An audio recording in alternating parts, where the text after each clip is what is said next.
Welcome to The Explainer. We're about to dive into the world of ancient correspondence. But listen, this is not just any letter. We're talking about one of the most passionate, angry, and honestly influential documents ever written.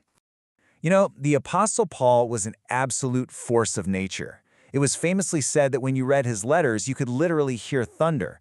But in one particular letter, it's not just a little thunder. No, it's a full-blown storm. That letter is Galatians. And from the very first line to the last, it is just crackling with passion, sarcasm, and pure, unfiltered anger. So yeah, forget about some calm, dusty theological document. This thing reads like a declaration of war. So, what on earth could provoke this kind of reaction? What kind of crisis pushed Paul to write something so urgent, so confrontational? Well, that is the historical mystery we're going to solve today. Okay, so our first piece of evidence in this whole investigation is the tone itself. Paul wrote a lot of letters, but none of them, and I mean absolutely none of them, start out like this one. This isn't some quiet, thoughtful essay. It's a white-hot, immediate response to a crisis that Paul believed was threatening the very heart of his message and really the entire future of the church. And just look at this contrast. Normally, Paul's standard opening is full of praise, right? It's his way of building a connection. But in Galatians, he just throws all of that out the window. He skips the pleasantries and jumps straight to the accusation.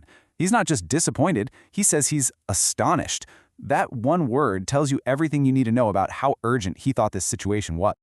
Okay, so to solve this mystery, we have to follow the clues. And the first one is finding out who he was actually writing to.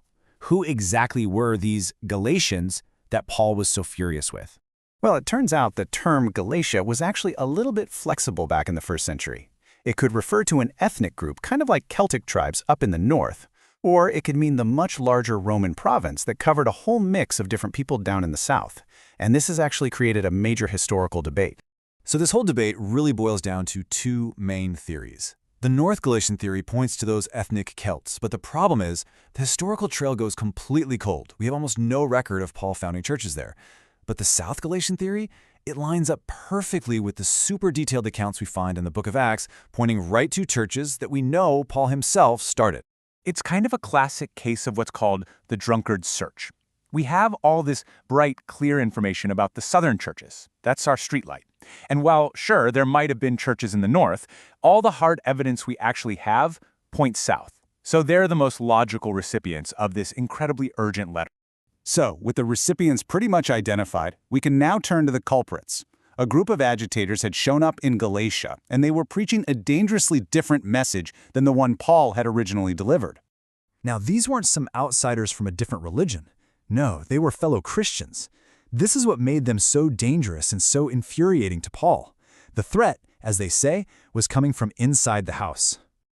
Here's how Paul saw their logic playing out step by devastating step.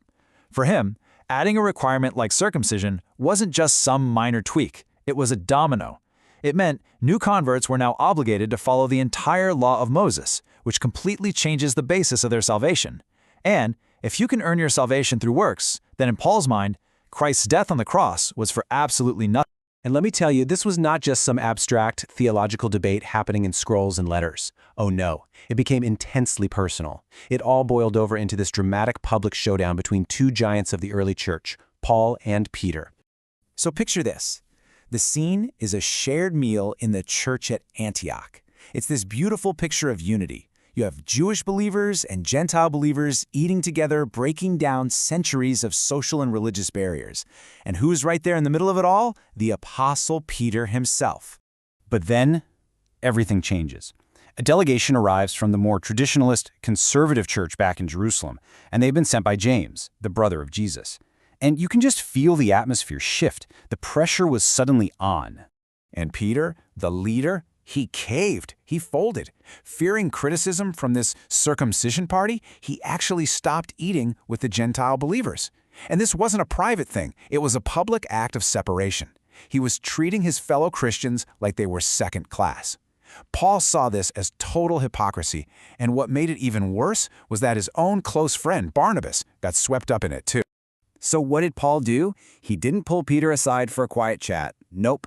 He confronted him to his face in front of everyone. For Paul, this wasn't about table manners, this was about the truth of the gospel. He believed Peter's actions were publicly denying the very unity that Christ's death was supposed to achieve. So, why was Paul so unyielding? Why all the drama, both in this confrontation and in his angry letter? Because he knew this argument wasn't just about a meal. It was about the fundamental identity of Christianity itself. And this brings us right to the heart of the whole conflict, the idea of justification by faith. Paul's core message was that salvation is a free gift. You receive it through faith alone. It's not a wage you earn by doing good works like circumcision or following certain food laws. So for Paul, there were really only two paths. His gospel, which was based entirely on faith in Christ, led to freedom. But this rival gospel, this Christ plus works model, well, that led right back to the slavery of trying to earn your own salvation through the law. And in doing so, it just completely nullified the cross.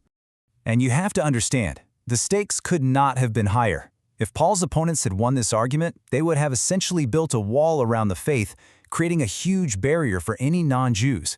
Christianity might have just stayed a small, exclusive sect instead of becoming the global faith it is today. But in the end, Paul's passionate, angry letter won the day, and the resolution of this huge crisis really defined the core of Christian theology for centuries. It established that grace is the foundation of everything, it affirmed that all believers are equal, and it beautifully framed Christian freedom as being set free from the law so that you are now free to love and serve. This literally became the theological DNA that allowed a small Jewish sect to grow into a world religion.